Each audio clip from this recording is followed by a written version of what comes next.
एक फिक्र की ओर बढ़ते हैं जिसे डॉक्टर पोस्ट कोविड इन्फेक्ट और लॉन्ग कोविड सिंड्रोम बता रहे हैं, जो बताता है कि महामारी हमें जितनी दिख रही है ये उससे भी बड़ी है।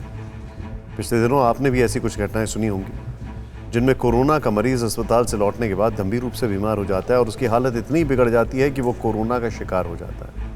कई बार ऐसा इस वजह से हो रहा है क्योंकि मरीजों के फेफड़े पूरी तरह से ठीक नहीं हो पाते हैं और फेफड़ों का संक्रमण दोबारा बढ़ जाता है। ऐसी परेशानी के लक्षण क्या हैं और आपको इससे बचने के लिए क्या करना चाहिए, आप इस रिपोर्ट में देखें।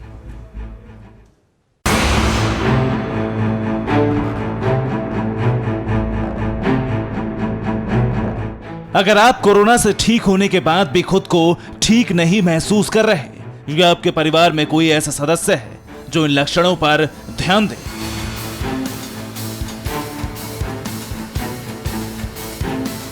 क्या सांस लेने में परेशानी हो रही है?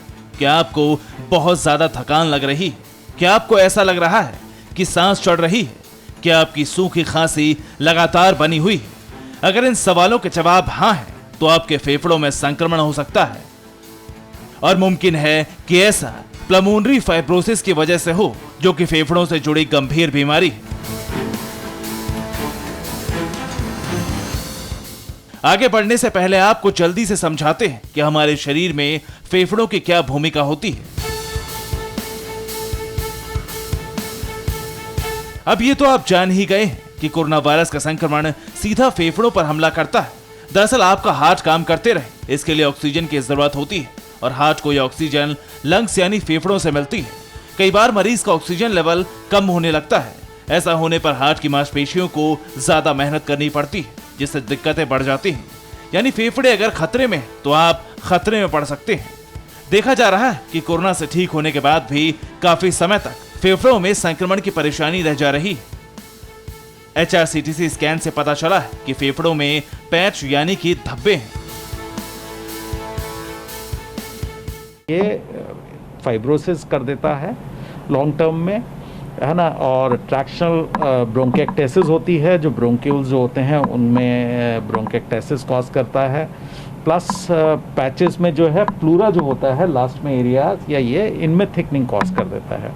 तो ये निशान है, इनको सिर्फ ऑब्जर्व करके ही अभी देखा जा रहा है। असल में कोरोना वायरस फेफड़ों को बहुत तेजी से डैमेज करता है, जिससे आगे चलकर फाइब्रोसिस का खतरा पैदा हो जाता है। प्लमोनरी फाइब्रोसिस एक गंभीर बीमारी है जिससे फेफड़ों के टिश्यू क्षतिग्रस्त हो जाते हैं।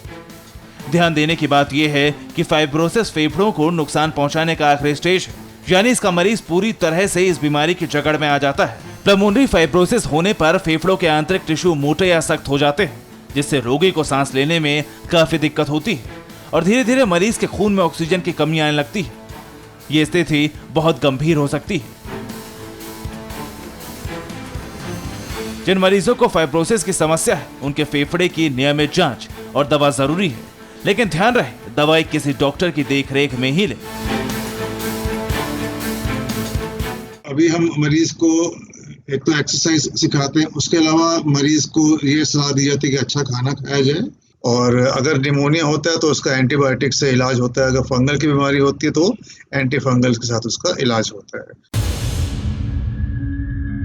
आपको डरने के बजाय संभलने की जरूरत है, क्योंकि रेगुलर एक्सरसाइज या फिजियोथेरेपी से आप अपने फेफड़ों के पैच को यानी संक्रमण को खत्म कर सकते हैं। कोरोना से ठीक होने के बाद भी लंग्स के अंदर काफ़ी पैच दिखते हैं। ये पैच क्या हैं और ये ठीक हो सकते हैं? हाँ, ये पैच ठीक हो सकते हैं और इन पैचेस को रेडियोलॉजिस्ट ने ग्राउंड ग्लास ओपेसिटी नाम दिया है।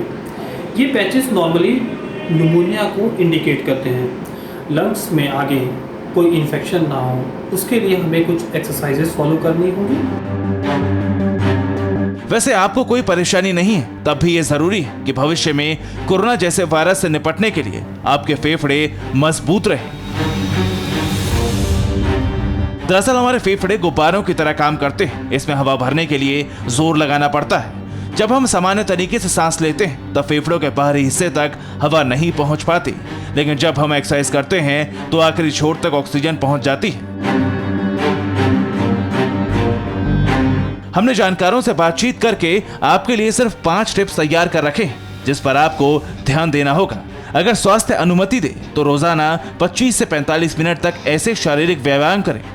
जिसमें सांसें तेज हो जाएं। ब्रिस्किंग या जॉगिंग के अलावा साइकिल चलाना और तैराकी भी फेफड़ों के लिए बढ़िया एक्सरसाइज है।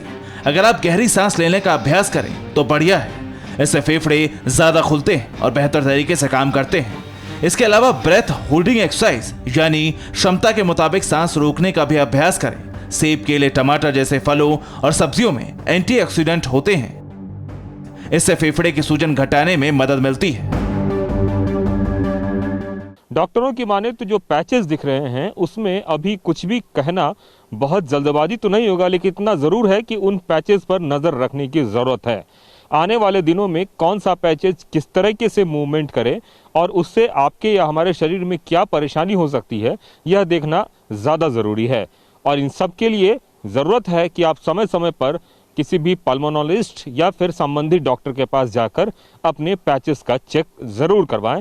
नहीं तो कहीं ऐसा ना हो कि आप यह सोचकर खुश हो लें कि आप कोरोना संक्रमण से ख़त्म हो गए हैं, बच गए हैं, लेकिन उसके बाद की स्थिति आपके लिए पहले से ज़्यादा भयावह साबित हो।